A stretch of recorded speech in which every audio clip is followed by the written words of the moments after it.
Good morning and welcome to the Walton County Technical Review Committee for October 20th, 2021. Do we have any announcements this morning?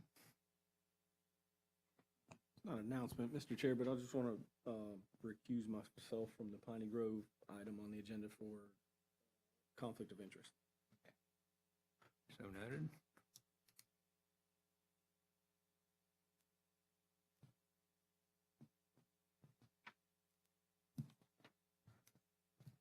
We have requests to approve the minutes from October 6th. Do we have any adjustments to those minutes? I didn't see any. I'll motion to approve the minutes as presented. I'll second. We have a motion and a second. All in favor, please say aye. Aye. Any opposed likewise? Hearing none, the minutes for the October 6th TRC meeting are approved. We'll move right into project review, and I think we have some continuances this morning. We'll take those in the order of the agenda. The Fayard self-storage expansion, we have a request to continue to November 17 at 8:30 a.m. in this location. Can we have a motion of the dais? We have a motion and a second. All in favor, please say aye. Aye. Aye. Any opposed likewise? This item is continued to the November 17, 2021 TRC meeting at 8:30 a.m. in this location. Item number 3, the Hartsford Road subdivision. We have a request to continue to November 3rd. Can we have a motion of the dais? Second. A motion and a second. All in favor, please say aye. Aye. Any opposed likewise? Hearing none, this item is continued to the November 3rd, 2021 Technical Review Committee meeting at 8:30 a.m. in this location. Item number 4, the Dolphin Drive subdivision. We have a request to continue to November 3rd also. Could we have a motion of the dais? So moved. We have a motion. Do we have a second? Second. Have a motion and a second. All in favor, please say aye. Aye. Any opposed likewise? Hearing none, this item is continued to November 3rd at 8:30 a.m. in this location. That will move us to item number 5, the SRCP plat. This has been reviewed by Bob Baronti. Bob, if you'll introduce it for us. Yes, Mr. Chair, this is project number PLA 21-000027. This is a plat application submitted by JP Engineering on behalf of HSC Investments LLC, requesting to plat a five commercial lots on 5.90 plus or minus acres. The property is located in District 5, and the parcel number is found in your staff report. Mr. Chair, as you know, this is the first lot that's being built on in the commercial park. It is the Burger King that was approved previously. There are some outstanding comments. The agent has resubmitted all except for the planning comments that he's going to address after this meeting.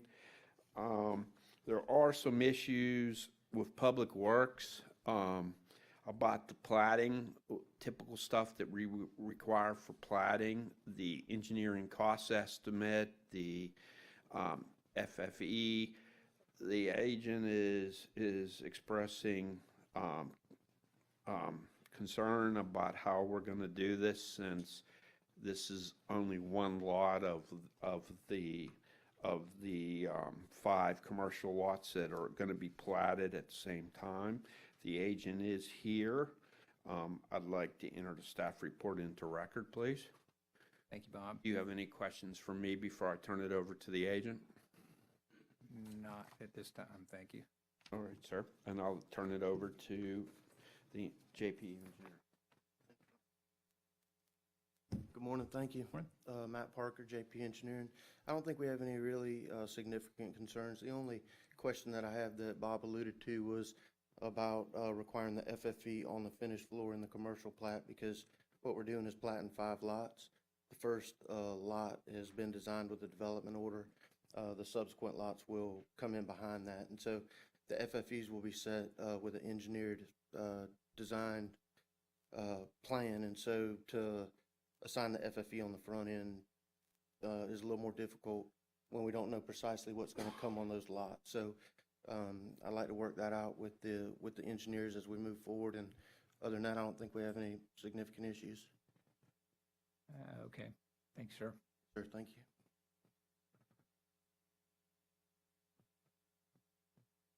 Any member of the TRC have any further questions?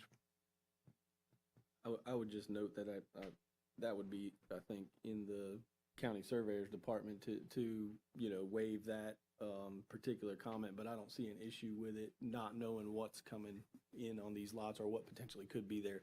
Maybe one end user needs to use 2 of the lots, or so it's difficult to do that ahead of time on some of these. You want to, I believe Scott Rosenhauer, our county surveyor, made that comment, so if you want to get with us, we can work that out. Yes, ma'am. Given this is a final plat, I'm going to suggest we continue this to the next meeting to work out all these details. May I request that we go with staff's recommendation to approve contingent on addressing the issues? Because it's pretty easy, I think, and we can work that out with staff and approve and move forward. We may have a bigger issue on this one. Okay. Well, I would really rather work this out in Public Works and the county engineer before we provide final approval. Well, final approval really comes at BCC, correct, sir? But So, once we move it out of this committee, we're saying it's meeting the requirements.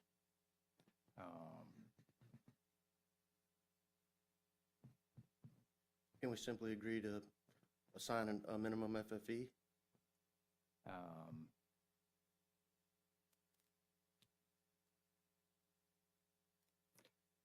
Well, given that the county surveyor is not here today, I don't know that I can speak for him. I do think the comment says add a minimum finished floor elevation, so. So a note just stating the minimum probably would be sufficient, and that'll give it a chance to fluctuate it as needed based on final design. Yes, sir. I think that would be very easily and could be accomplished today and resubmitted. We addressed all the other issues and resubmitted in a response letter, sort of described what I described today. But if we want to, just agree to assign a minimum FFE and to help the project move forward, I think for such a minimal, minimal comment to delay 30 days just seems. Well, I was only suggesting 2 weeks. 2 weeks. Tell you what, let's do. I'll agree to move this forward, subject to satisfaction of all outstanding comments, but I have a concern. Yes, sir. That's going to have to get resolved before we finally approve it. Yes, sir, no problem. I think that we can get that addressed today. I don't think it's a problem at all. We can assign the FFE, get it turned back in, and have all staff comments fully addressed. And that concern has to do with the infrastructure required and how much we're going to do. But I think we can work that out, so I'm comfortable with conditionally moving this forward, such that we resolve these comments before it's advertised for BCC. What is the deadline for advertisement? I don't know that we've established a meeting that we're going to yet. Okay. It's no problem. I don't think it'd be a problem at all to get it addressed. Okay. We'll do it as expeditiously as possible. Thank you.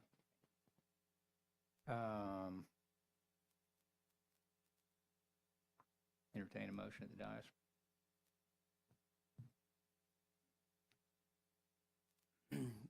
So basically, I'll make a motion that we'll move this to the BCC with successful submission of all outstanding comments. We have a motion. Do we have a second? I'll second. We have a motion and a second.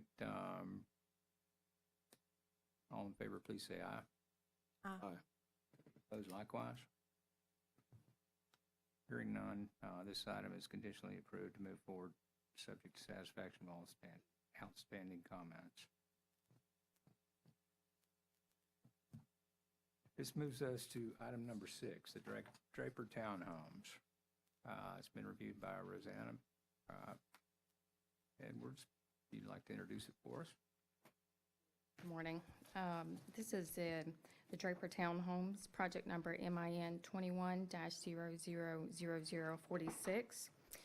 This is a minor development application submitted by Emerald Coast Associates on behalf of Draper Townhomes LLC, requesting to develop 9 townhomes with a pool amenity on 0.82 plus or minus acres with a future land use of mixed use and a zoning district of village mixed use. The property is in District 5 and is located at the location and parcel number in your staff report there.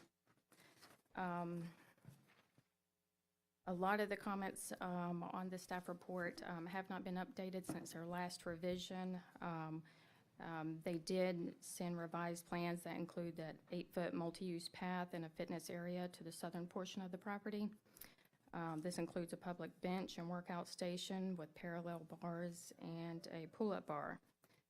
There are still some planning comments. We did receive the landscape plan and the lighting plans, but we're still waiting for South Walton Fire to review their auto turn.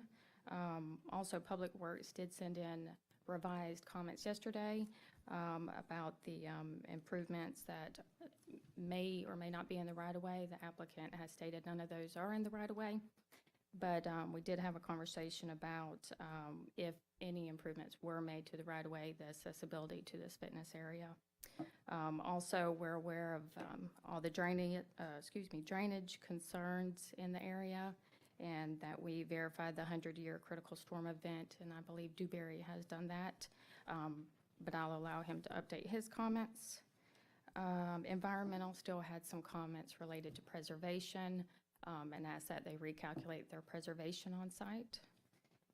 Lastly, GIS has one outstanding comment, and I will add that there was a community meeting Monday with a lot of community involvement, and I will have the applicant go more in depth into that. If you have any questions for me, I can answer those. Otherwise, ask that you enter the staff report into the record. So entered. I have a number of questions for the applicant. Thank you, Rosanna. May have some more questions for you in a few minutes. Hear from the applicant. Good morning. Dean Burgess and Sean Humphrey from Emerald Coast Associates. We understand that there are still some comments that we're receiving. We responded to the first set of TRC comments, and as well as there's some concerns from the neighbors. But I did want to point out that this particular property, since the original plat of the subdivision that it's within, was designated commercial. It was always intended to be a commercial or higher development property. It's not another residential lot. It's a designated village mixed use by the county's zoning maps. It is one of the higher intensity land use categories and zonings in Walton County. We chose to do a townhome development rather than a true mixed use building, primarily because that was the developer's desire to do that. When we heard that, we anticipated that that would also help to quell any of the neighbors' concerns to the north in the neighborhood.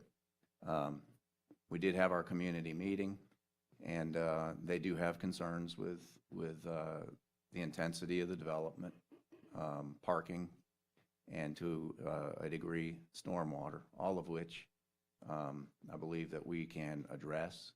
And it's important to note that we do not anticipate, requesting any variances or deviations from the code. This development will meet Walton County's Land Development Code. But with that, I understand that because there are outstanding comments, we would more than likely want to continue this that's fine. We'll need the time to respond to the comments, but I think it's worthwhile to hear the neighbors' concerns, and we'll address them today. Well, I appreciate that. Appreciate y'all having the community meeting. I do have some concerns about this particular site, given how much I've driven by it in the last 15 years. Okay? In particular to what? Well, it's a small site. We're proposing a single-use project. It's a single-use building, and I was clear, it's not a mixed-use building, I agree. But one of what we're doing is adding the recreational use that is one of the outlined uses in village mixed use. As you know, there's the multi-use path that Public Works is anticipating being on both sides of 30A. And we tie it into that. That multi-use path is used heavily, and it's a great asset to 30A. So rather than placing a park somewhere else, we tied into the usage of that and complemented the use of the multi-use path with a fitness area and a bench. And we, as of yesterday, discussing with the developer, may want to incorporate a cell phone charging area and possibly some things of that nature. How are we addressing the 75% maximum residential? What is that based on? Is that based on square footage or? Well, tell me how you're addressing that. I mean, you're addressing it based on square footage. I mean, the mixture of uses. I mean, how are we doing it? The area of the buildings on the property, the remainder of the property is utilized for preservation, which is certainly not a residential use. It's a county required usage of the land that will be accommodating buffers and setbacks.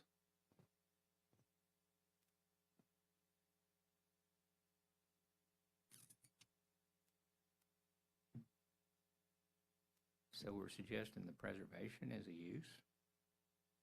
Well, the preservation is not a residential use. In other words, it's a code requirement that we provide preservation. Actually, the preservation requirement limits the amount of development that can be done on the property. I'm not sure we can count preservation as a separate use when we're talking about a mixed-use development. I mean, we have lots of developments that are single-use properties that are required to have preservation. I mean,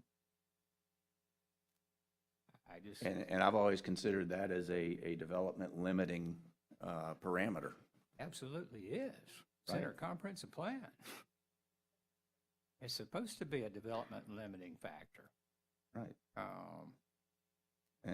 As well as in past developments, we've taken the square footage of the buildings compared to the overall square footage of the property to determine what our residential usage is.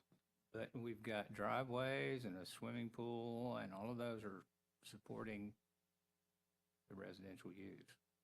Wouldn't those be included in the residential use area? Can't get to the buildings without the driveway, and the driveway doesn't serve any other use. I can understand what you're saying, but there's not a clear calculation outlined in the land development code. We can talk, I'd be happy to get with staff and find out what UC is being required in that calculation, and we can accommodate that or discuss it further. Yeah, I just have some serious concerns about this.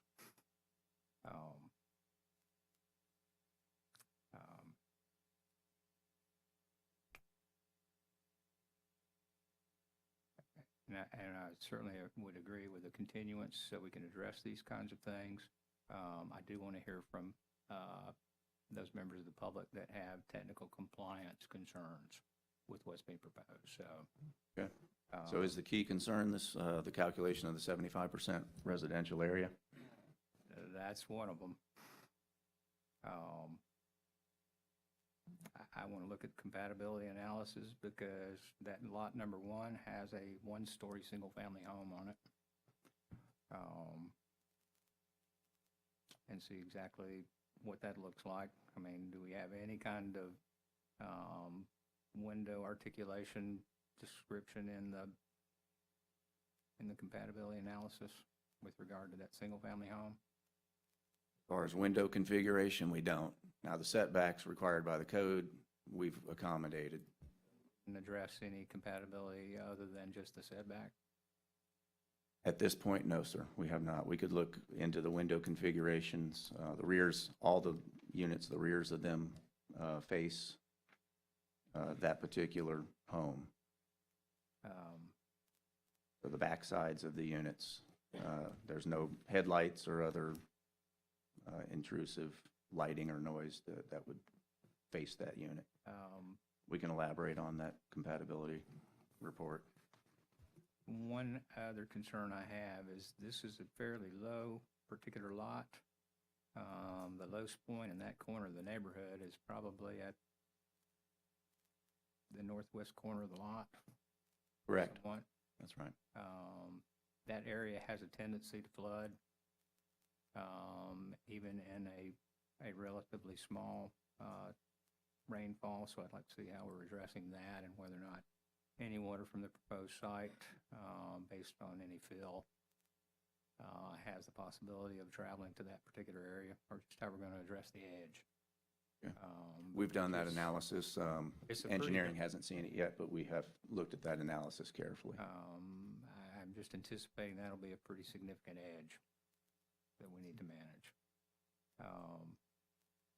We're proposing exfiltration for stormwater. It is, yes, sir.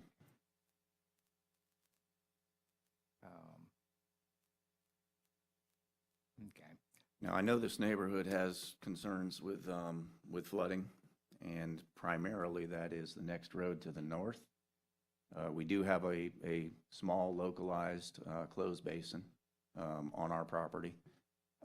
It has never, to the best of my knowledge, nor do our calculations demonstrate it, overtopped the road. Well, my guess and my recollection of the low spot is probably, well, at least from the plan sheet in front of me, due south of Lot 50's eastern lot line. Don't know exactly where 50 is, but in the northeast corner of our property, yes, sir. That's right. Really there.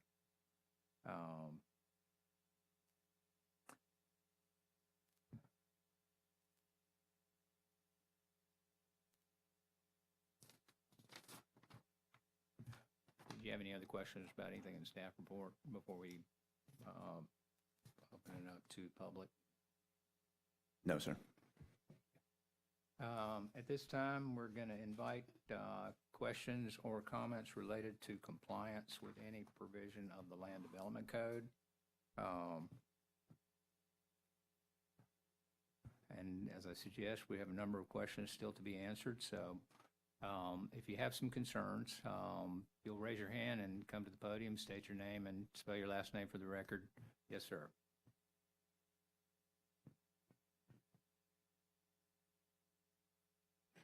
Morning, everyone. My name is Tim Tricker. I am a 20-year-plus resident of the Pines. I live in the neighborhood, and I wanted to, at your request, I'm going to stick to some technical points within the proposed Draper Townhomes development.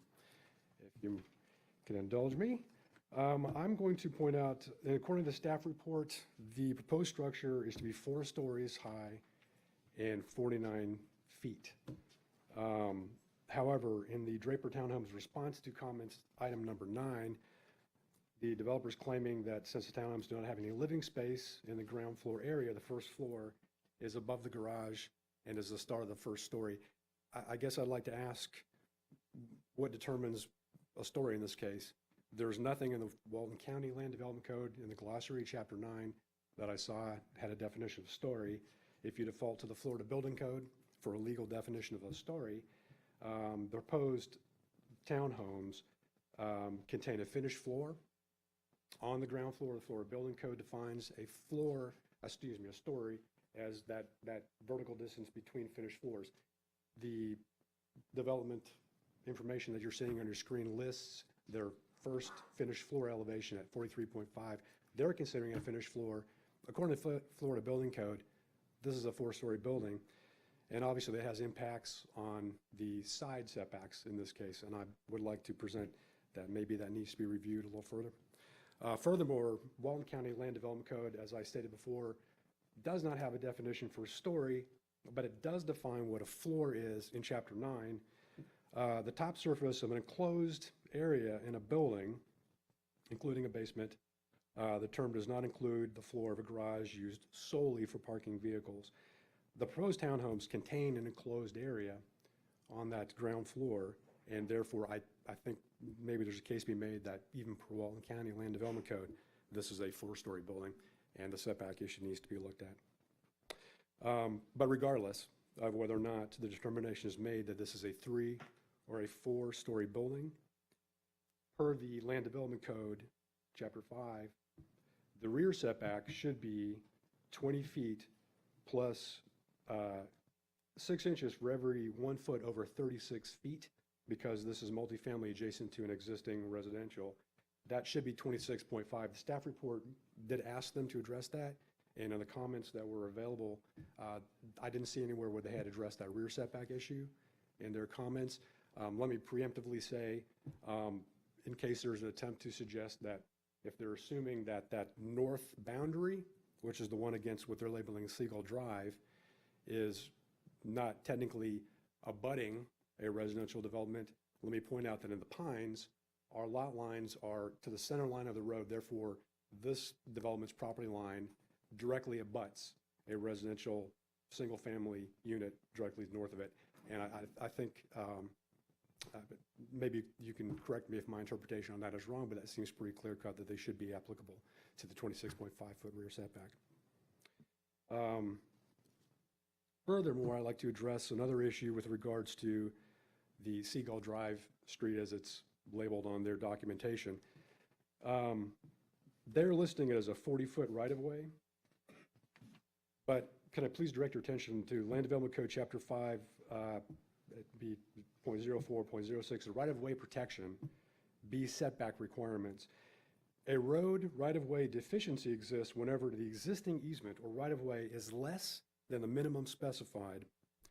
The proposed 40 feet on Seagull Drive is less than the Land Development Code's required 60-foot right-of-way minimum for this road. Therefore, this development should be subject to the setback measured 30 feet from the center line of Seagull Drive, and additional setback beyond that per the figure 5-7 that's within this section of Land Development Code. So it seems that they're not in compliance with this setback requirement at all.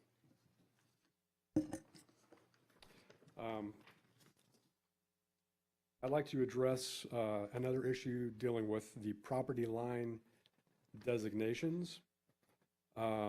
This also has an issue dealing with what you're going to be considering the front versus side versus real setbacks. Again, per Land Development Code Chapter 9 definition, lot line front, the lot line that abuts the street right-of-way on a double frontage lot such as we have here, it shall be the street designated by the Director of Planning and Zoning. Given that this development has proposed an entrance on Blue Pine Boulevard, and there's nothing along 30A but a preservation area, it seems reasonable that we would at least ask you all to consider designating the frontage along Blue Pine Boulevard as the front, and then subject to the requirements of the setbacks therein. That would also trigger a discussion about where the rear lot line should be designated. They're currently using the Seagull Drive property line as their rear. However, again, according to Walton County's Land Development Code definitions, should be the lot line that is most distant from and most nearly parallel to the front lot line. This should be the east property boundary, and this should be regardless of whether or not we move the designation of the front property boundary to Blue Pine Boulevard, or if it is determined to remain along the 30A boundary. The reasoning being that both are equidistant from the front line, whether or not it's the 30A boundary or Blue Pine Boulevard. And I did a quick check on the angles, and by just a tiny hair, it is actually the eastern property boundary is ever so slightly more parallel to the 30A boundary. So regardless, according to Walton County's definition, that should be your rear setback, and it should be subject to the rear setback requirements of the 26.5 feet from that setback. I'd like to address building heights, please. According to Land Development Code methodology for measurement of building height, the building height or structure is going to be measured vertically from the average elevation of the existing natural ground beneath the footprint of the building. Well, the grading plan that was submitted, and I believe it's still on the screen behind me here, shows they're adding some almost 6 feet of fill to the site, and the elevations that are provided within the online building portal called out the top of the building at 48.5 feet above finished floor elevation. The problem is their finished floor elevation is based on that 6 foot or so of fill they've already brought in there.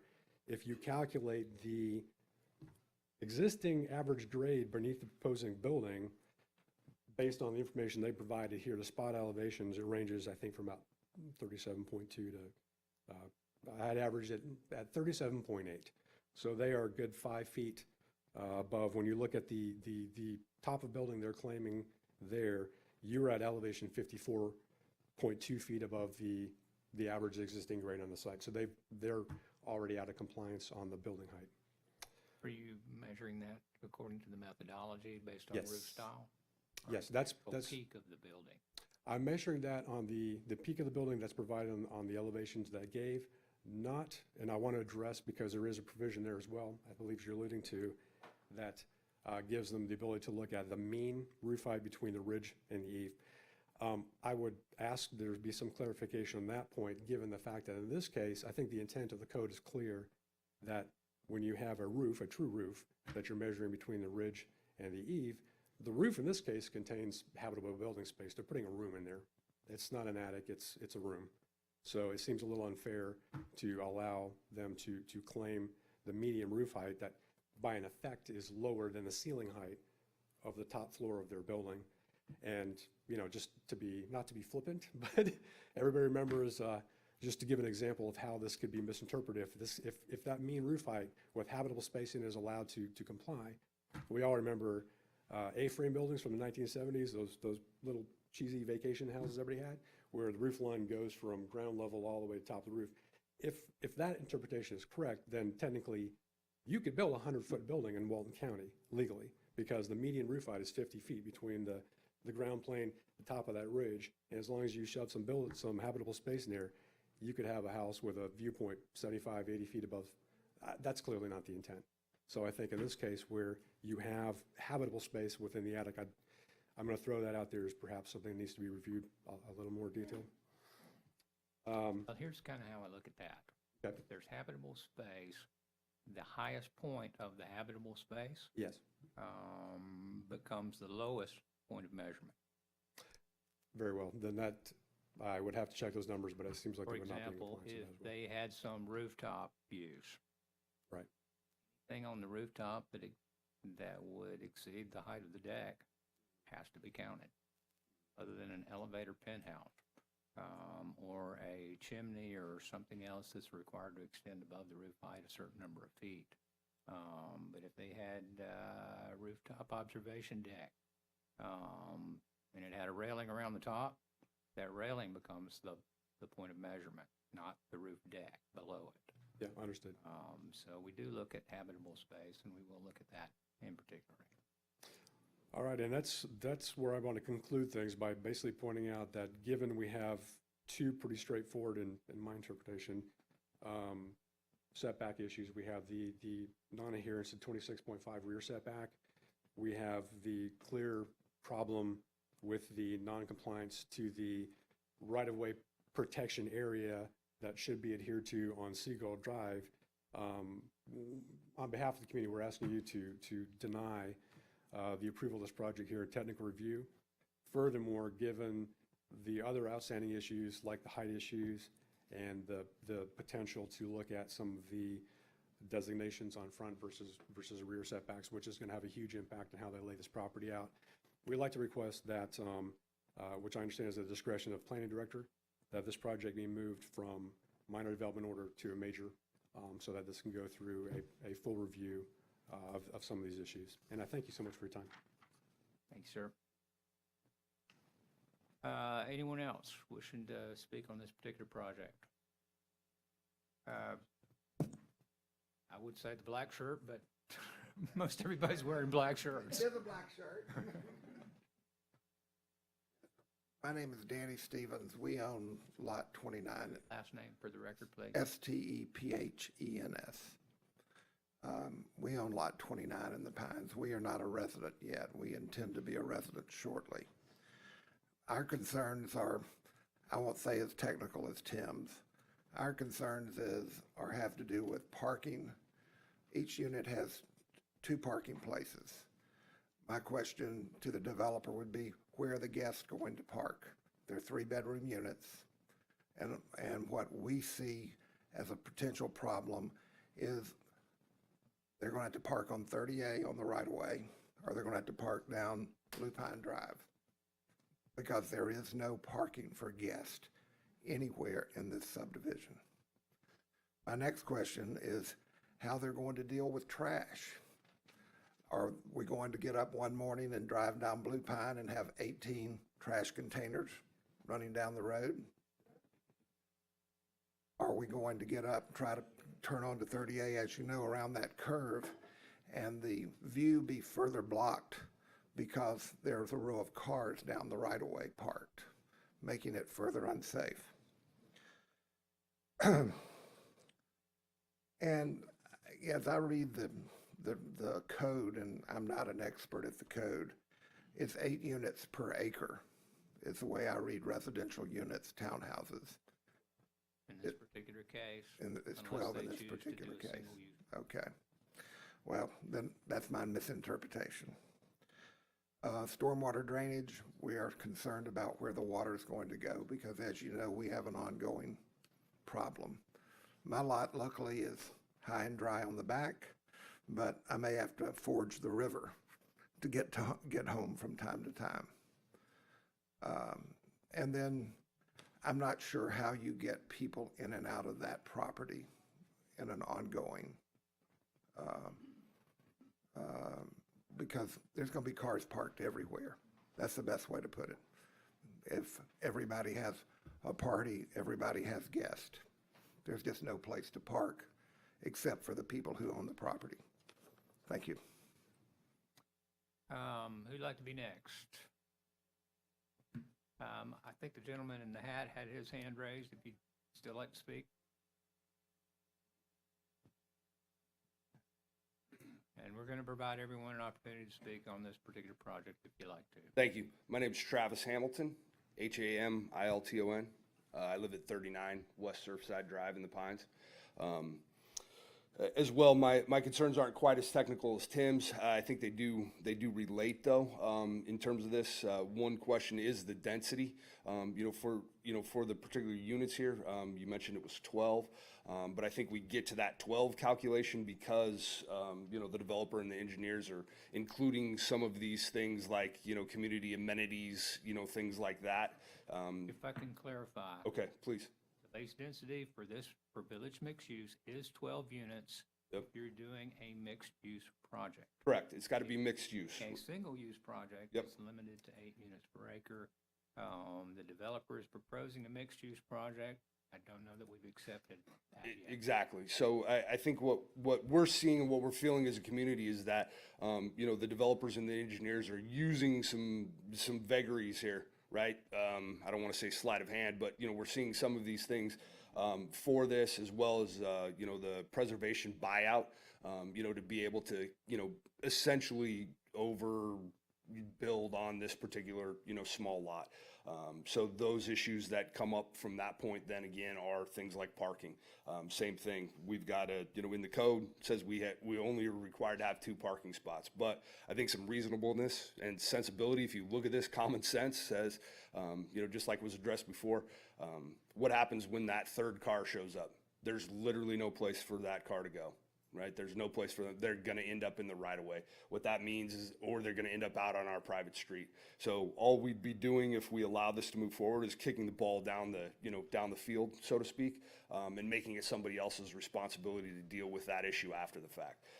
I see no reason to do that when we can look at the plans, we can look at, what the intent of the code is, to ensure that, we allow them to build on this lot and do it responsibly. The Pines are good neighbors. We want to be good neighbors. We're more than willing to work with them to do that. But I think, it needs to be a collaborative effort between Walton County, the developers, the engineers, and the community to do this. The last issue, again, I think you're going to hear from me and from everybody else, is related to the stormwater. There's clearly concerns there. I've looked at some of the engineering reports, and, while that stuff's obviously, super complex, I think it would be beneficial both for the community and for this group to hear, kind of in layman's terms, how the engineers and the developers propose to deal with that stormwater, given the existing situations that we have here. So we can all look at this and say, yes, we feel like this is a reasonable way to deal with the stormwater and the issues that are there. The gentleman from Emerald Coast were very nice on the phone. I think I even heard one of them say that, their proposed plan, I think, was set to improve the stormwater there, which you're not going to hear anybody complain about, right, from the Pines. But I think it needs to be described in a way where all of us can understand that, so we can look at it and we can say, great, because if that's what you're doing, nobody's gonna complain about it, I promise you. So we can find a way where we can do that. So thank you for your time. More hands? Yes, ma'am. If you'd like to come to the podium.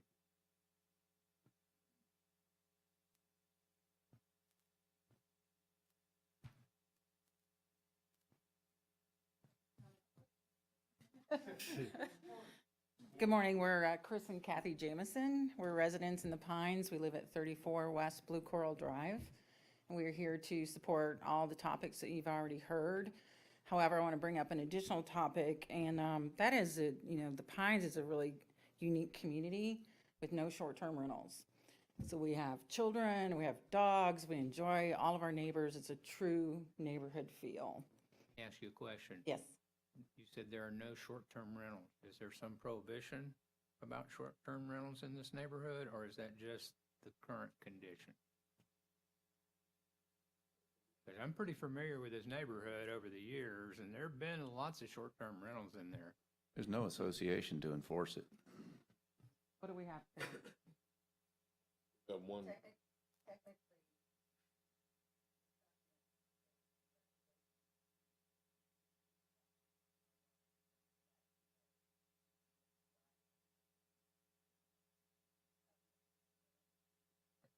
Don't know that that's consistent with present state law. Okay. Well, we've had the beauty of not having short-term rentals in our neighborhood, and my point is this, is And that. I understand how good that is. Yeah. So I'm not My point is questioning that. this, we have lots of tourists, we talked about the parking, Highlands up the street had so much overflow this summer, all parking out on 30A. But my point I want to make is this, that people don't know about the Pines, the tourists, that we have golf carts coming and going every now and then, and we've talked as a community about putting in a gate. And it does seem to get worse with more people coming through, just wandering around. And my point is, with this particular property plan, is that with the way the entrance is built, it doesn't allow us to put in a gate to gate off our private properties. And so I'd like for the planning committee and chairman here to take that into consideration and ask developers if there's another entrance that could be done, or how is there a way that we can close off our community so that the visitors of this particular plan can't just walk into the rest of our neighborhood. So if there's a way to take a look at a different entrance, that would be our ask. Thank you.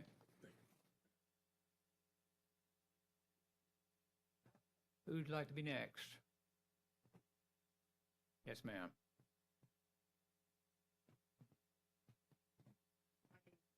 Purdy, Good morning. Paul, U-R-D-Y.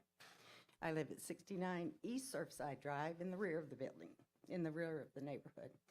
And in addition to the setbacks, the parking, the entrance, I also, how are the trash people going to get in there?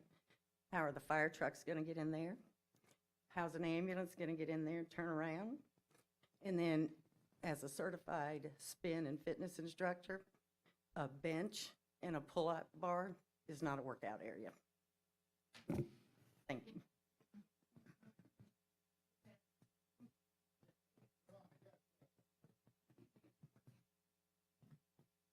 Yes, sir, with the hat in the back.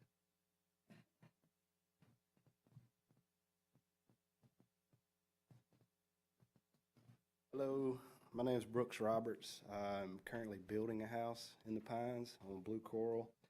I don't really have any additional concerns that haven't been addressed, but the obvious is the parking. I think anybody who's spent any time along 30A can see that when you squeeze the absolute maximum amount onto a tiny property and you put 2 parking spots, it's not going to work out. If you look just to the east of this development, I think it's called 30 Blue.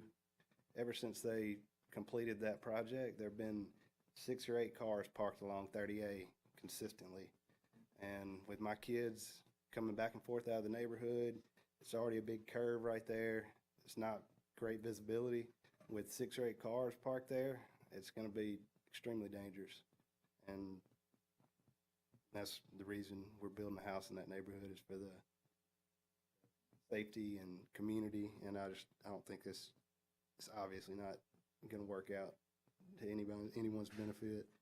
I agree with a pull-up bar and a bench can hardly be considered a park or a village amenity. So just the obvious concerns. Thank you.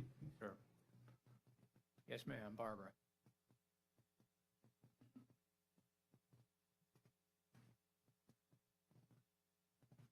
Barbara Morano, excuse me, with South Walton Community Council. Good morning, Mr. Carpenter and the committee. I first want to say thank you, Mac, for encouraging the developer to have a community meeting. That was from the last continuance. We appreciated that. Thank you, Ms. Edwards, who's been receiving a ton of comments from our neighborhood. I think that's been keeping her up at night to do that, and she was on the call, and we appreciate that.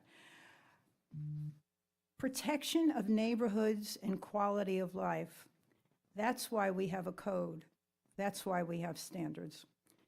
This project at the entrance to the Pines and Seagull Drive does not meet that standard. The density and the lack of guest parking does not protect the residential neighbors of the Pines, nor does it create a safe environment for the residents of these townhomes. The density creates a life safety issue for a fire truck to enter through that entrance exit and the cars that will be really on that Draper court. There's no concrete in front of those garages. You either park your cars in there or you stay on Draper court. That is going to impede that fire truck. There's no guest parking caused by the utter disregard for the standard in the code for property less than 3 acres.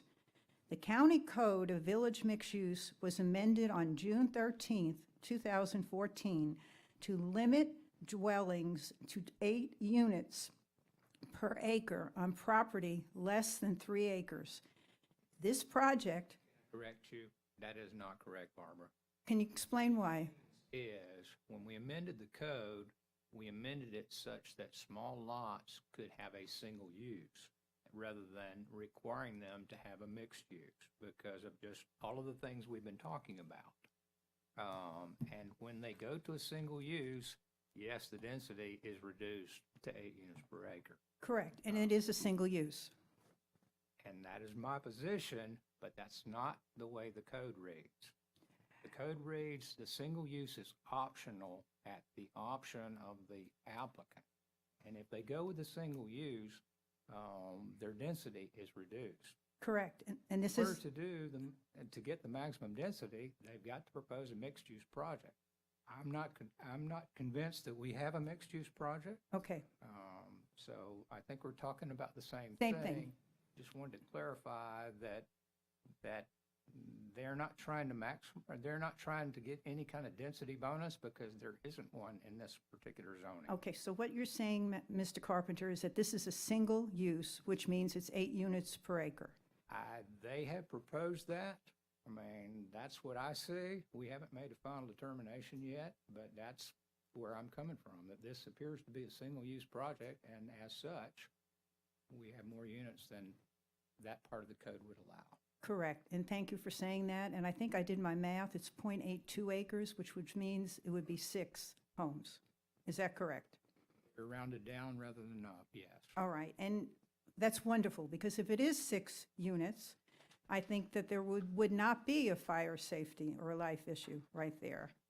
And as far as using the parallel bars and the park bench, which is in the right-of-way, I believe there was a letter submitted by Public Works that says this is not allowed. This is also, in my opinion, not an urban amenity. We don't need to be planners to understand that urban amenities really means parks, playgrounds, green spaces, et cetera, et cetera. I know I'm not telling you anything new, Mac. By hearing you say this today, it changes what I was going to follow up with.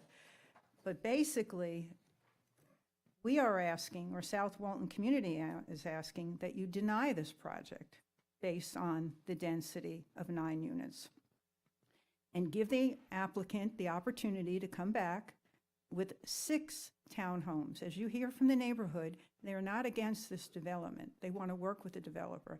But there are many, many issues. These particular townhomes, although it is not against the code to pass what that design site looks like, but we all know the parking garages are going to be converted.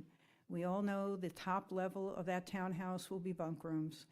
And 2 spaces, according to what's trying to come up on the short-term rentals, would mean only 6 people would be able to occupy that townhouse if the new short-term rental ordinance is passed. And we know that townhouse is going to contain more than 6 people. So I know you can't decide that now, that's not an issue, but we all know that when a project is passed, knowing we're going to have code compliance issues, it just puts more pressure on that department, which I know planning really does not want to do. So to sum it up, I believe Mr. Tricker's comments are also very valid. The neighborhood comments and your comments, Mr. Carpenter, are correct as far as flooding in that area. You mentioned the single-family home on the west. It is a 1-story. That was not in their compatibility study. So I am asking, or South Walton is asking, to continue this project with 6 townhomes. Mac, do you have any questions for me? Because I was going to really talk a little bit more about this. Oh, I mean, if you've got other stuff you'd like to put on the record, feel free to do that. But we're clear that this is 8 units per acre because it's a single mixed use. We're clear on that.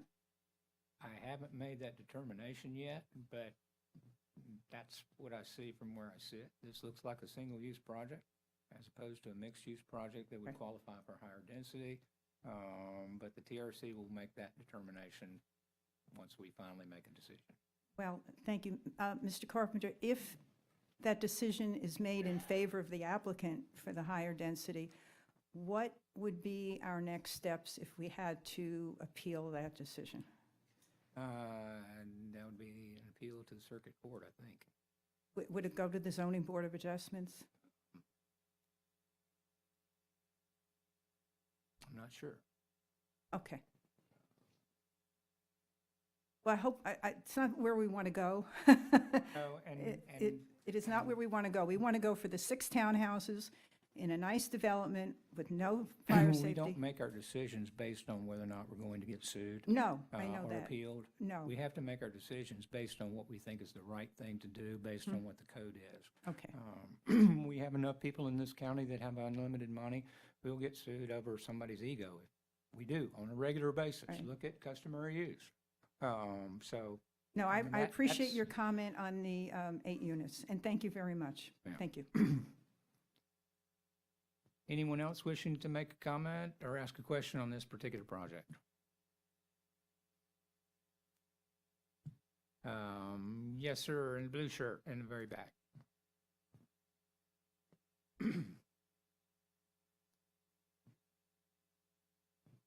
My name's John H.B. Harrison, Senior. I'm a Good state morning. certified building contractor, CBC 045601. I'm the owner of lots 52, 70, and 90 Blue Wave Drive. I am directly affected. If the intention of the planning department is to create a canyon on 30A, you've done a tremendously wonderful job. Congratulations. And this project is going to see that this canyon gets bigger and longer. Thank you. I'm very proud of you. Now let's talk about life safety. My wife has a heart condition, wears a pacemaker, and I've had to watch the fire truck at 393, 30A, fight its way through time and time again this summer. It's disgusting. You've got cars on both sides of the road, and you're totally blocked. Now, put yourself in my position. How do you want your family to be treated because the fire truck can't get through because cars are on both sides of the road? And you want to increase. Now, Mr. Carpenter, I got one question for you. Is 30A going to get any bigger? It's a constrained roadway according to policy of the Board of County Commissioners. Additional modes of travel will be added at some point. So at this point, in your opinion, is 30A at saturation? Yes or no? There's still development that is on the books that the folks are entitled to. That wasn't a question. I said, in your opinion, is 30A saturated or not? Saturated from what? Traffic compared to the amount of space that can be traveled on. We have a tremendous amount of traffic on 38. Yes, we do. Okay, so you acknowledge it's already a problem, it's already an issue. We've had more visitors in the last 18 months than we've ever had in the history of this county. And yet we want to entertain increasing more units. Okay, let's talk about 393 now and Highway 98. What you've created here by allowing these projects to go in without saying no or putting in a type of moratorium is you are trapping us on 30A. Let me be very clear about that. We need to get off of 30A, and you're trapping us. Do you understand that? We have two ways to get out. There's no right turn on Blue Mountain Road in 98, not one. There's no right turn on 393 and 98. How do we get out in case there's an evacuation order? What about a fire that just burned? And you keep increasing and allowing this. It's embarrassing that we're even having this meeting. This should have been shut down on the onset. Mr. Harrison, can I explain something to you? Sure, go right ahead. Everyone that owns property in Walton County, by right, is entitled to apply for a development. That's right. So when I put my barbecue and crematorium in next door, that's going to be cool, isn't it? Maximize their investment potential. There is no right to have that approved. Mr. Carpenter, I'm well familiar with everybody coming here and trying to, take their money off 30A and maximize every square inch. We've seen that. What we have not seen is any restrictions. State law allows them to make application. If they meet the requirements of the Land Development Code, we are required by state law to approve it. Does the planning We are department nowhere have, near approving this particular project. If you've got some specific comments about this particular project and compliance with the Land Development Code, we'd like to hear them. this project is increasing density on 30A, yes or no? This project is increasing traffic on 30A, yes or no? Once it's built, will there be more units on 30A? Yes, there is. So Has my has impediment this to- density been here for years already? Can Yes, we it get- has. Can we get a letter from the fire marshal stating that he's very comfortable with adding these units on 30A when we already know there's no space? I don't say allowable, I said comfortable. Let me be very clear about that. Now, he won't say that, will he? Welcome to ask him that, Well, why can't the planning department make a demand letter from the fire department? because that's the purview of the Board of County Commissioners, not the Planning Department. Can the planning department recommend to the county commissioners that this should be addressed before we go to court? We're going to process this project based on the Land Development Code. We see that. Let's talk about some other things then. Is Mr. Burgess still online? Now, I have a tremendous respect for you. You knew Billy Gray? Yes. How long you knew Billy? I know his name. Oh, so you don't know Billy Gray? I don't know that I could. Well, you just sat here and said it was his intention. Was those your words? Am I correct about that? I don't know. You said it was Billy Gray. You said it was the developer's intention. Isn't that what you said? If you never knew the developer, how do you know their intentions? I said this lot was designated commercial. And you said it was the developer's intention. Read from the record. What's your point? Point is, you're stating a mistruth, and if you're already stating a mistruth, like you knew the developer and you knew the intentions, what else are you going to I'm mistruth? stating what's written in the description of. So you never knew it, but you say you did. Commercial lot. It's a commercial. Well, I knew Billy Gray personally, Mr. Harrison. and he would be Mr. disgusted, Harrison, by what you said. Mr. Harrison, please direct your comments to the dais. And if you got some He more made a questions about mistruth this, to the planning, and I hold umbrage with that. I think what he was speaking about was a commercial use allowed by the original developer on. Read this from the record. particular- He said it was the developer's intention. And based on the covenants and restrictions, I would agree with that. I disagree because I knew the developer personally. I'm the second and fourth house in that subdivision over 30 years. Are you objecting to this lot having a commercial designation? No, In the I'm telling you what Mr. Gray's intentions were because I knew him. And he thought, and Mr. Odom kind of got it, the lawyer's office, maybe your residence up top. We could see that, and that's very allowable. But to put 6, 9, 12 at a front entryway where you're already dealing with ingress and egress issues, you've already had a forest fire where people had to evacuate, and we cannot, but yet you keep approving. This needs to be brought up on all projects. Let's remind ourselves, across the street, we're about to hit another bunch of cars coming and going. Is that not true? That doesn't relate to this particular. Oh, it does if you live there. Do you have any more It may not to questions about you, this but for particular those of us that live there and watched our retirement home completely trashed by short-term rentals, then yes, we're very concerned about it. I have a granddaughter. Just last year, someone in a short-term rental in Panama City, Florida, went to kill the lady next door. The man had to shoot him.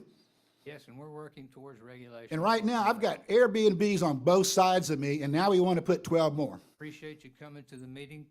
Well, those are tomorrow my night. comments, and let me assure you, we're not done with this. Thank you. Thank you, sir. Anyone else wishing to make a comment about this particular project?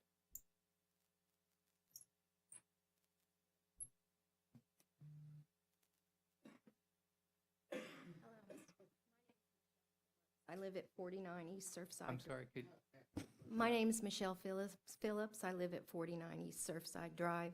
And I think as a community, we just really want Walton County to do what's right by us. And we have a huge flooding problem in there right now.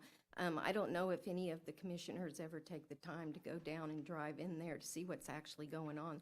There are people out of their houses now. We don't want any further problems. And I really feel that the density is way over what it should be. 6 would be adequate, and it would allow for more parking and would be a good solution to a problem that you can see people are really very upset about.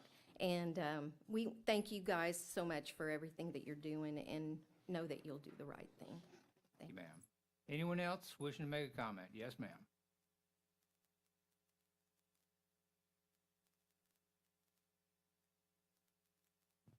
Hi, I'm Laurel Abby Johnson. My husband and I live at 69 Blue Wave, and we're worried about getting onto our street once the development is going on, because if the entrance is there, getting onto Blue Wave, which is not Seagull Drive, but Blue Wave Drive, that's a concern. I'm also, we're both concerned about everything that they've talked about today as far as technical things, but also just as the height of the building.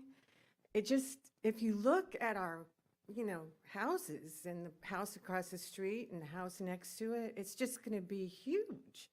And I mean, it just doesn't seem compatible at all. And also, no matter how many units there are, it ends up to be, there's not enough parking, if you just have 2, when it's a short-term rental, and that's what it's going to be.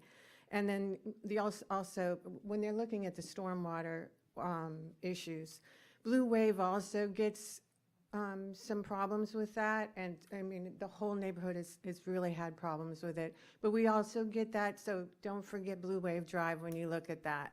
The whole neighborhood has got problems. Thank you, and hope you get it all done. Thank you. Anyone else wishing to ask a question or make a comment about this particular application?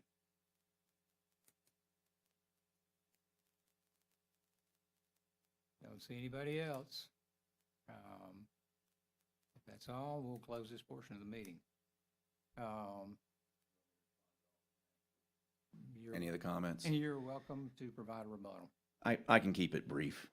We've had, basically the focus is parking, mixture of uses, to some degree setbacks, which I'd like to schedule a meeting with the county, make sure that, we've designated as front is County Road 30A.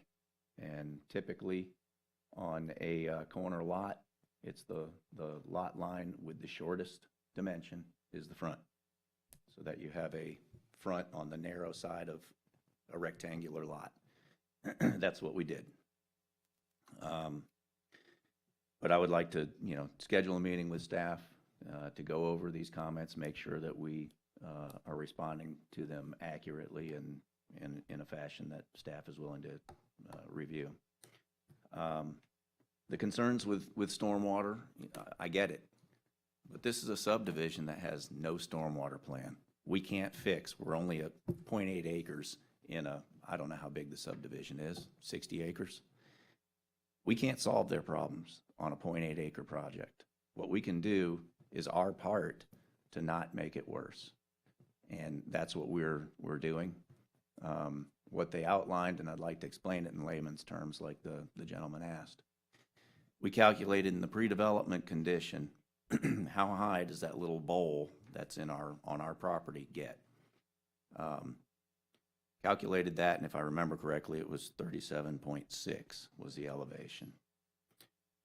In the post-development condition, we allow that water to enter, that's coming from off-site, to enter our system, and calculated in the 100-year storm. What does that elevation come up to? 37.5. So 1/10 of a foot lower than what it currently gets. Elsewhere in that subdivision, there are houses that have been built. Now, it's a good thing that the county's implemented single-family stormwater plans for exactly this situation. Unfortunately, a lot of horses got out of the barn early whenever the county didn't require those plans. And I think what you're seeing is the result of that. Those houses without stormwater plans, their water's just running down the road or whatever it may be to the low spot. And it's creating a problem. Hopefully, it won't get any worse by the county's policies with these single-family stormwater plans. They'll retain their stormwater and manage it. As far as the height of the building, we'll again discuss that with staff, but there's also a section of the code that speaks to 1 foot above the adjacent crown of road elevation. And I think it's responsible to acknowledge that section of the code whenever you have a bowl-shaped site like we do. So you don't end up potentially putting the building in a hole. Wouldn't make sense. Basically, that's just a quick and brief response. I wanted particularly the stormwater comment so I could explain to the neighbors in hopefully layman's terms how we're handling that. Thanks, sir. We're going to entertain a motion to continue this project, to provide an opportunity for the applicant to meet with staff and address all of these issues and concerns prior to resubmittal.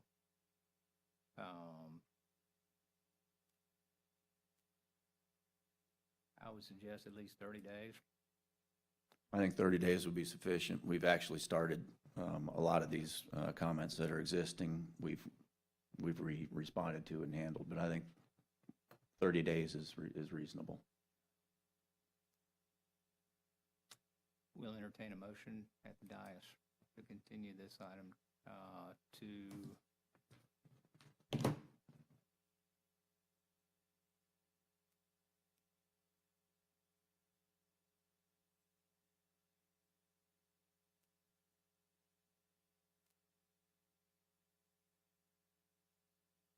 November 17. Okay. So based on the concerns that were brought up today, I'll motion to continue this project to the November 17th TRC meeting. Second that motion. We have a motion and a second to continue to November 17. All in favor, please say aye. Aye. Any opposed likewise? This item is continued to November 17, 2021 at 8:30 a.m. in this location. And I'm going to ask the applicant to update the sign so that we have good communication with the community. We'll make it a point to do that. And if you could do that as soon as possible, we'd appreciate that.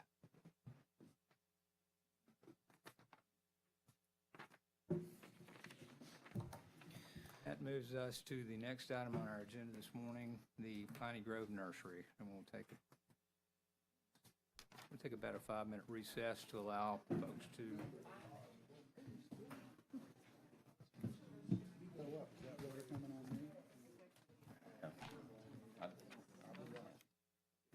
Can I make a comment to you? Yes, we have. Thank you.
And what percentage does that take? Is it 100% of everybody to replat?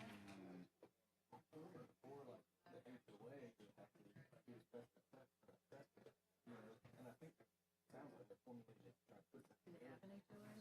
It's a voluntary. So And there's a group. Are they taking a break? Yeah, there's a group that aren't. because with the HOA, 60%, 61, that's what we were talking about yesterday. To start one, and then to do that, somebody threw out 100% to replat. I don't know if that was Buddy or Carl, but. Maybe if we're talking about common area. And it may not be anymore. Well, good luck. Y'all have fun.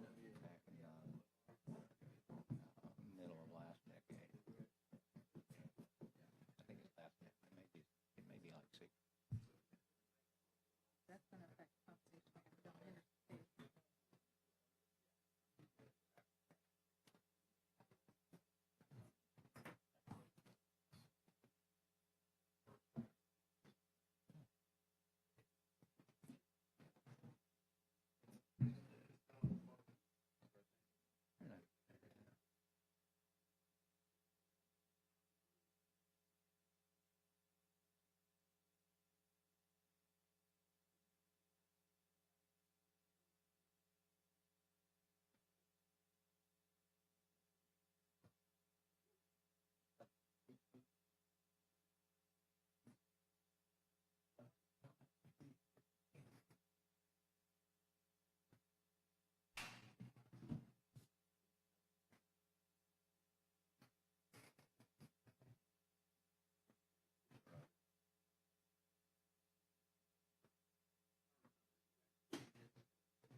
All about all this? Yeah.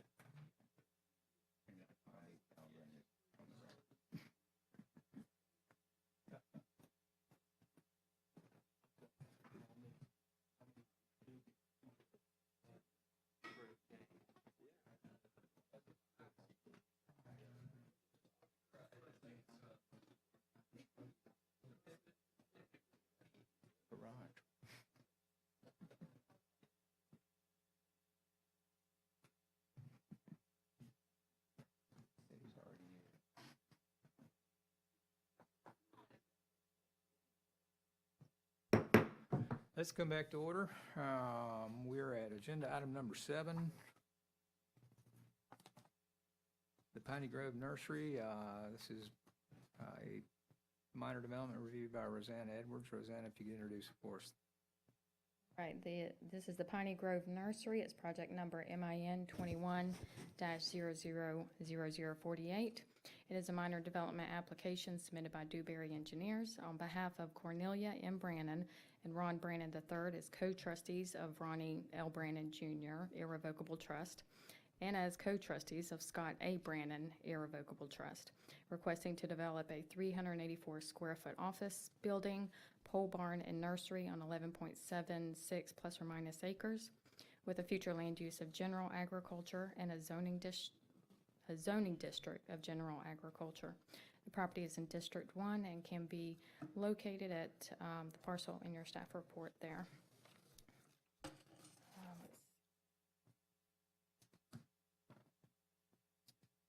There were some, still some planning comments outstanding. No comment as of today from fire or the health department. There were a few comments from engineering.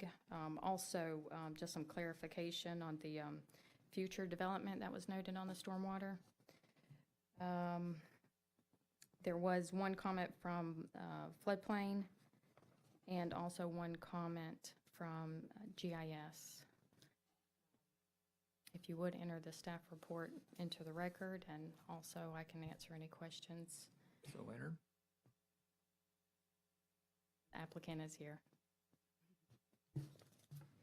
Any questions for Rosanna before we hear from the applicant?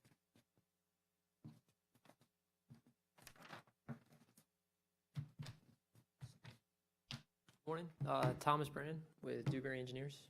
I got the staff report last week. All the comments seem pretty straightforward and easy to address. I don't really have any questions. Okay.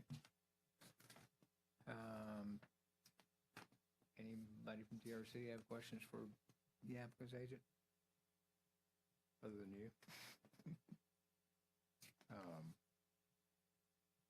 Thank you, sir. Since this is a minor development, we'll take an opportunity to invite any questions from any member of the public about this particular application.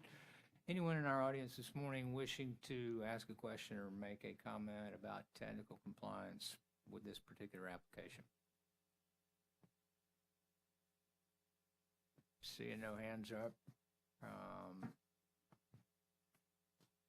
Do we have a recommended motion, Rosanna?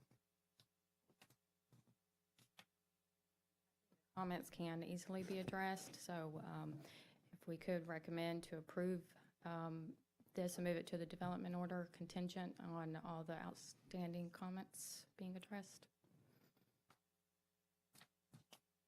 Thank you. We've got a recommended motion. Do we have a motion of the dais? I'll make that motion.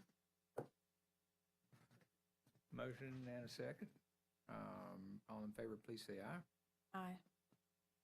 Any opposed likewise?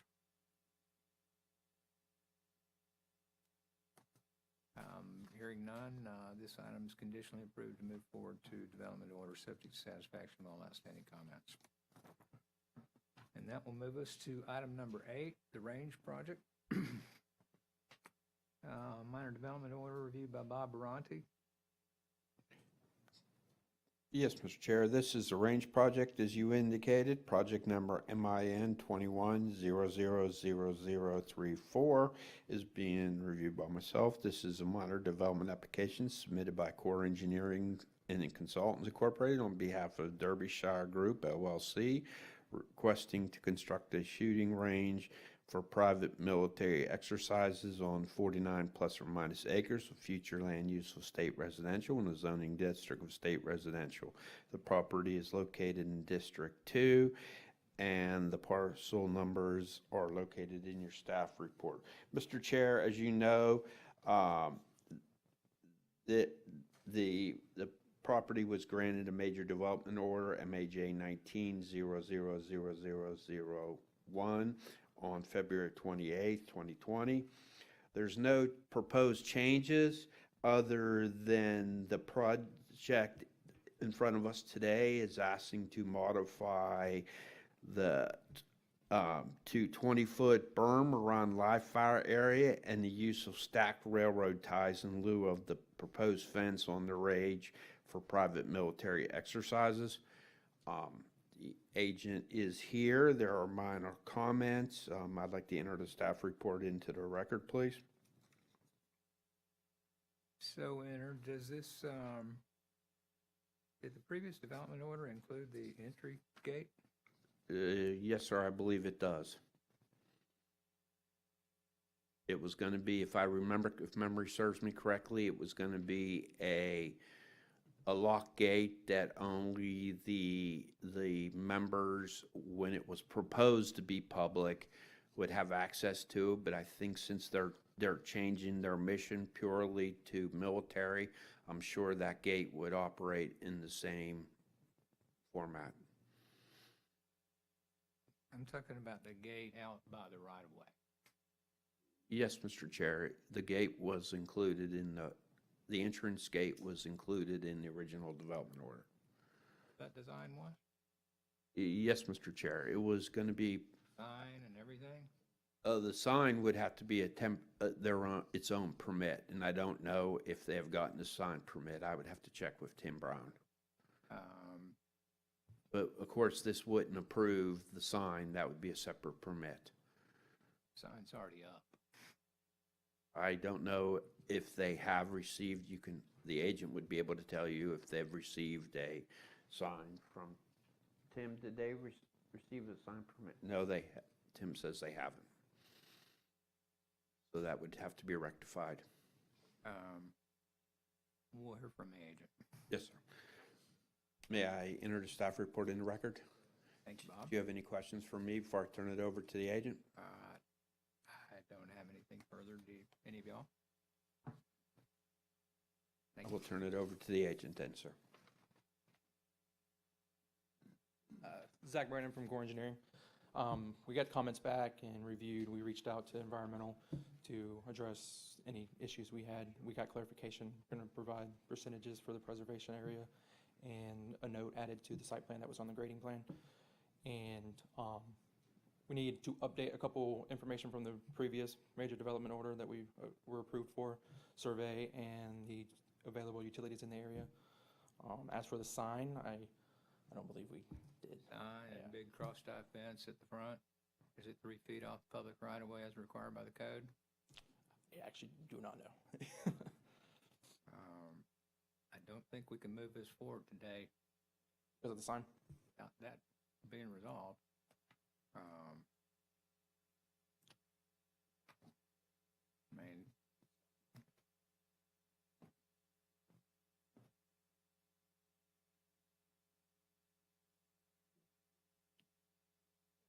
good morning. Scott Kirby. How you doing? What was the question, Mac? The big sign at the entry, do we have permit for that yet? Do you like it? I made it myself. No, we don't have a Nice. permit. We didn't know about it until we were driving home. Yeah, no problem. Yeah, I mean, so I guess there's a, Permitting process for Okay. that. okay, no problem. If you would get with Tim Brown, Okay. he's our sign specialist. Yeah, I mean, I made it myself, so just something that, we put up so people knew where to go. It's a tough place to, It looks nice, but. the railroad tie fence and everything, we tell Um, people to come up and go to the railroad tie fence and, We're trying to get out of the do and ask forgiveness later mode. understood. So if you would get that taken care of right away. Yeah, no problem. Is that it? Yes. Okay, Thanks. sir. sounds good. Here, I'll just provide an update on the staff report. I did have a chance to review this. I don't think it was sent in time to make it to the staff report, but I didn't find any issue with it. And the traffic will remain the same as originally approved because they're not adding any intensity. So with that, engineering comment satisfied at this time.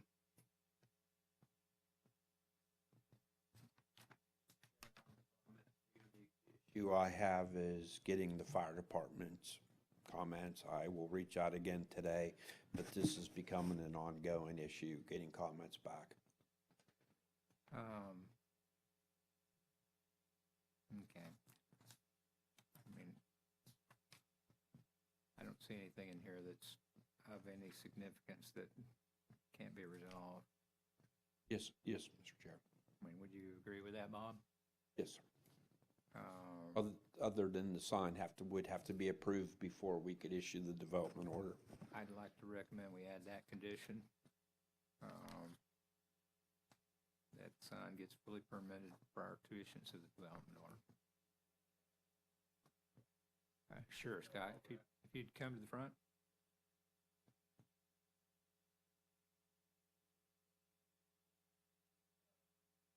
We also intend on putting a flagpole out front, so just wanted to make sure that, you know, that's something that needs to be submitted at the same time.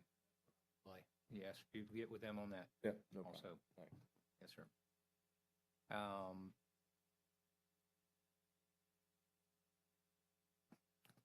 That's something that could probably be added to the plan, providing it meets the requirements.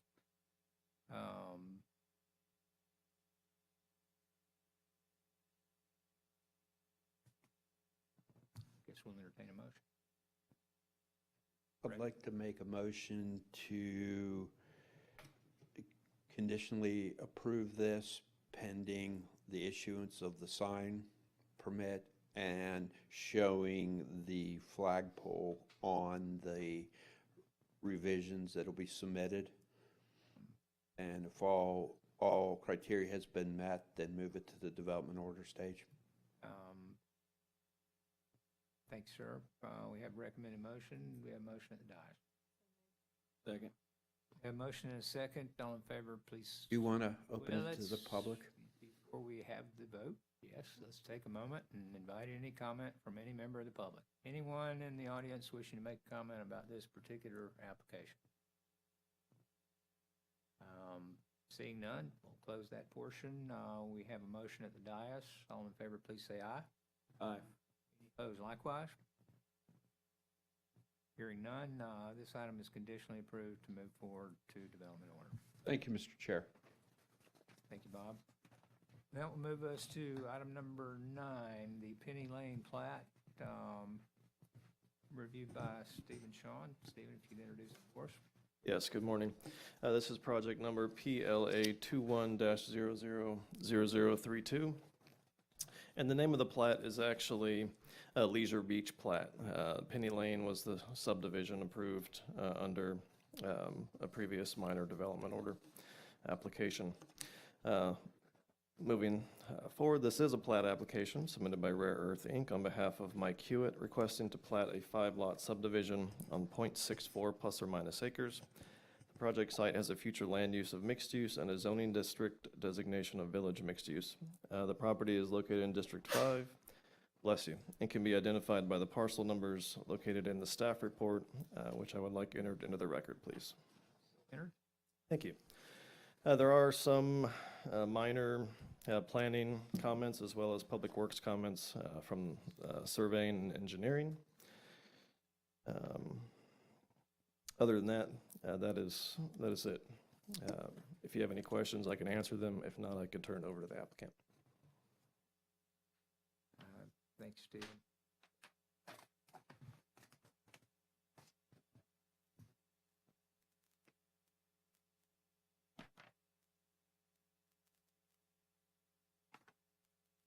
Good morning. Good morning. Good morning, Shannon Clatchy, Rare Earth. Good morning, Shannon.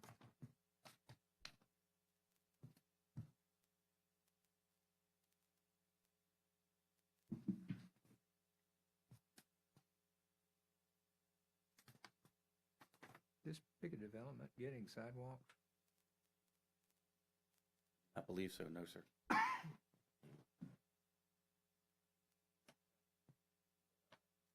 Yes, Stephen. There was a request made, and I think I'm thinking of the right project here. The request was made to buy out the sidewalk during development order approval. It was denied by the board. There is, in fact, a sidewalk going in, if I'm not mistaken. And I posed a question to the engineer recently. It appears that it was approved as a 4-foot sidewalk.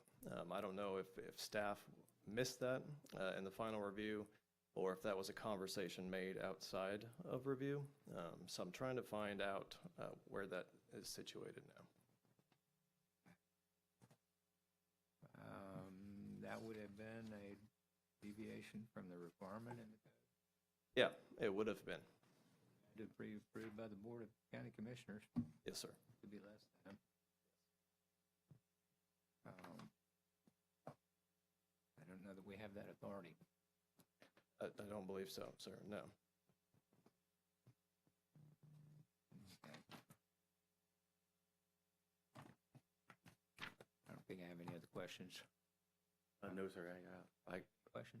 no, but I believe my client, if the sidewalk needs to be, I believe it will be. Yeah, I think we'll look for 5 feet on that. Any other questions from any of the TRC? I don't think we have any public left to ask a question. So we'll entertain a motion. Recommend a motion, Stephen? Thanks, Shannon.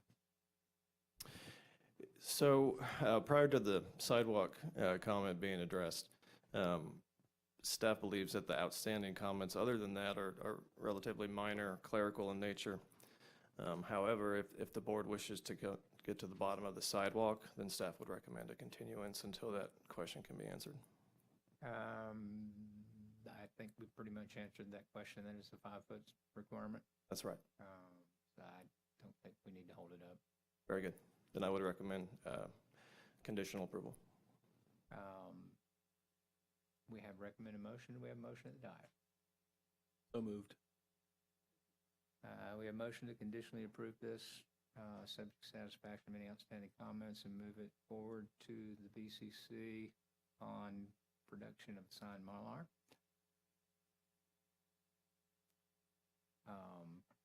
All in favor, please say aye. Aye. Aye. Opposed likewise? Hearing none, items conditionally approved to move forward. Splendid, thank you.